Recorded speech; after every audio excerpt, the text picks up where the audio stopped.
Hi, Folsom Middle ELA team. I'm sorry I couldn't be there with you today, but I went ahead and just put together an agenda, and I'm going to run through what I have here, and I'll run through it quickly. But since you guys have, this is a video, you can pause, rewind, or you can even fast forward over the things that you already know. So what I have planned for today is to do a data walk.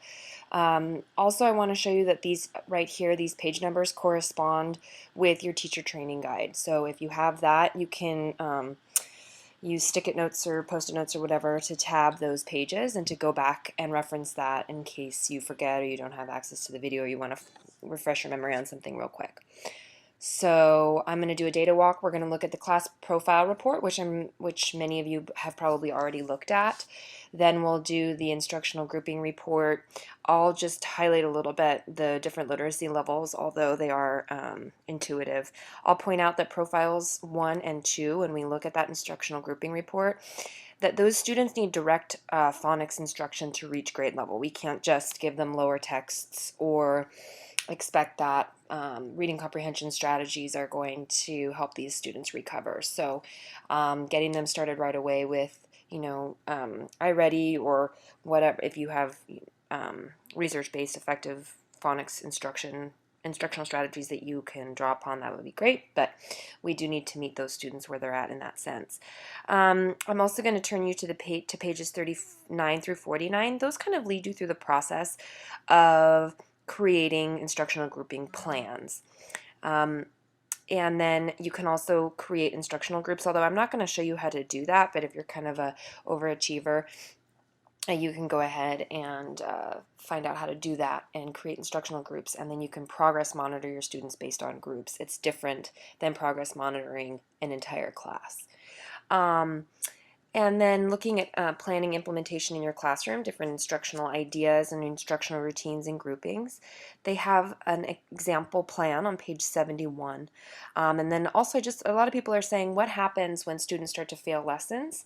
If you look back to these pages right here, the instructional grouping plans, it tells you how to check progress monitoring.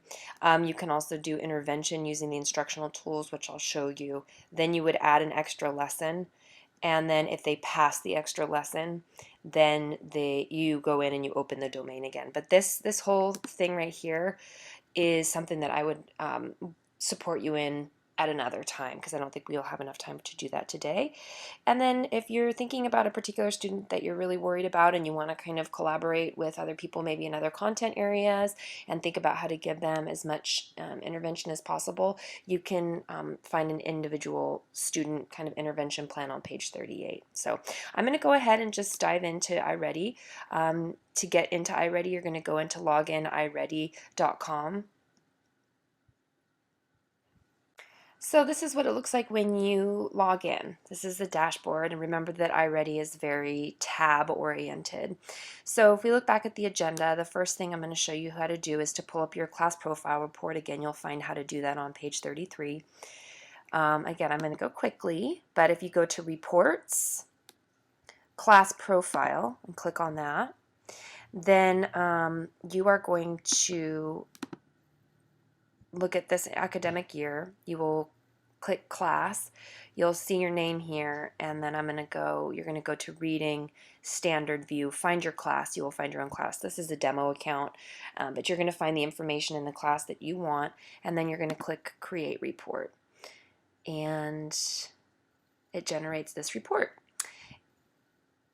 It will give you information on your overall class, and then you will find individual information by student when you come down here. And you can organize this by these up and down arrows. You can do it by literacy level, low to high or high to low. You can do it by in alphabetic order.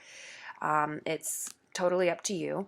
And then when IReady is talking about domains, this is what they mean here. You've got phonological awareness, phonics, high frequency words, vocabulary, comprehension, literature, as opposed to informational text. And this will tell you how your students did as a class.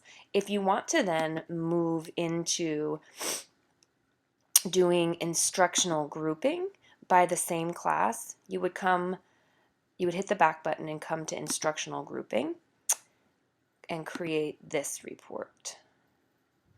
Once you get to this report, it's going to give you an overview of the types of things that you need to cover. If you look at this class, as I said at the agenda, you have no students in Profile 1 and 2, which means your students aren't needing any phonics instruction. But you will see some students, probably not anyone in Profile 1, which is phonological awareness, but we do have some students who are needing some phonics support. And also our students typically don't need high frequency words once they're adolescents. But all of our students need support with comprehension, vocabulary, and all that kind of stuff. So that's Profile 4 and 5. And when you scroll down, you'll get a list of the students that belong in each profile. And then if you click on the profile tabs, this is where you will start to get information. Oh, it will only give you information if you have students in that profile. So let's go to Profile 4. And this is where you can start to get information about each student as well as the tools for instruction. So if you want to start doing small grouping, and many of our classes may be more complex. We may have students in different profiles. So we might do kind of a rotation model where you meet for 15 minutes with Profile 1s and 2s, 15 minutes with 3s, and 15 minutes with 4s and 5s. And depending on that profile, you can come down here to get those instructional tools. So that's how you do that. And again, if you want more information about what each profile means, clicking on these tabs will get you there. So now we'll go back. What else did I say I was going to help you with? Again, okay, so just to look at the literacy levels, you've got green, which is on level or advanced. Yellow is going to be slightly below. Red is going to be far below. And then the profiles 1 and 2 are going to need phonics instruction to reach grade level. So please make sure that you really monitor these students, because nothing that we do day to day is going to support them with phonics unless you're doing something that is unusual, meaning exceptional. Now kind of what I want you guys to do is maybe just pause, kind of marinate on that, and then go through your instructional grouping plans, which are on pages 39 through 49. And this is where, just as a team, you guys need to start thinking about maybe how are you going to use this tool in your classrooms, and might you create some instructional groups. This is where you can kind of explore these reports and start thinking about, how might I do some interventions in my class. But it's really up to you guys as a site. How do you want to use this tool? And then moving forward with implementation in your classroom. I want you guys to turn to page 71, because it gives, in your teacher training guide, it gives you an example of a teacher plan for middle school ELA. So if you could turn to that, that would be great. I also just want to very quickly show you one more thing. Once you assign students intervention, if you want to know how to start to monitor that, you're going to do that in the assignments place. And you're going to go to Assignments, Completed Lessons. And you're going to select your class, say it's, and after this doesn't correspond to what you'll actually see, but you can, I'll take a second. This is why you would want to create an instructional group, because you can monitor a group of students as opposed to looking at one.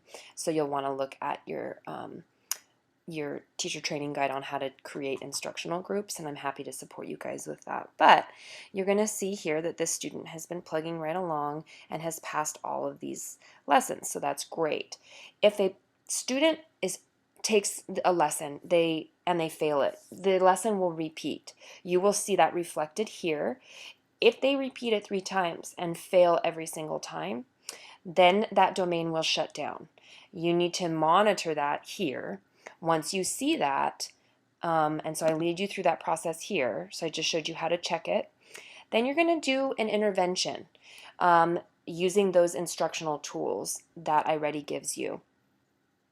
when you look at that student's profile, when you do that instructional grouping report and you find that that child was in profile 1, say, then you would go and you would do an intervention in that area. You could find out what they failed by clicking here. And then you're going to want to do an intervention in that lesson, and I can show you how to find all the lessons in a second. I'll show you at the end. You're going to go do an intervention, then you are going to assign an extra lesson in that domain. So let's say it was a, comprehension lesson. I didn't pay attention closely to what it was. This is where you would go and find that lesson that they failed. You're going to give them that additional lesson. Yes, you want to do that. Once they go, and if they pass this lesson, then you want to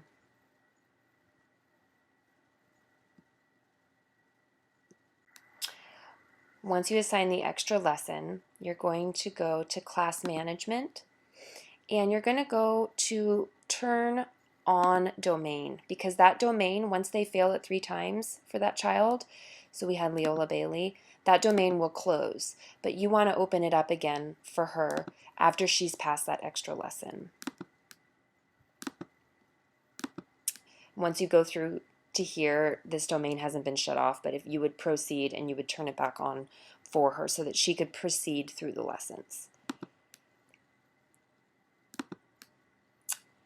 Again, all of that is in your teacher training guide. I totally understand that it's pretty overwhelming, but I believe in you guys and I'm here to support you. Please ask me any questions moving forward. And again, number 5 on the agenda here is how to support individual students. If you have a student that you do not feel can be adequately supported during your class time or whatever interventions that you feel comfortable supporting him or her with at that time, you can start to think about a more global thing. How are we going to support the student as a site? What other